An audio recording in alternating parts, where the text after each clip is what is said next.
Engage is a platform that you can use to find events on campus, browse clubs and organizations, see news updates, and track your Cavalier Compass progress. Log in using your Western email address and password.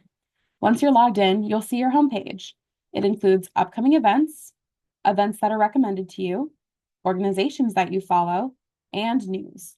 It also includes a list of links that are helpful for you if you're in a student organization. To view events, click View More Events, or click on the calendar icon in the left menu. You can search events by name or date, or look up specific themes, categories, or perks. Click into an event to see the time, date, location, description, and any categories.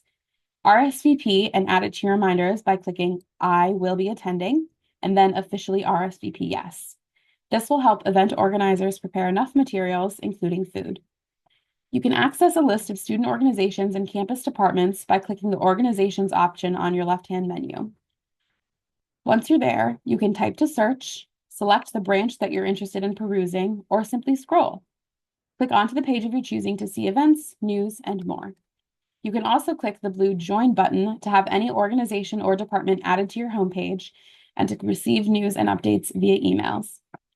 Click the News icon on the left-hand menu to see a list of all of the news articles posted on Engage. Finally, you can access your Cavalier Compass progress in 3 places. Through this notification on the homepage, through the organization page, just click Cavalier Compass, or through the Path option in your personal menu. Click into each domain to record your progress and upload any required materials.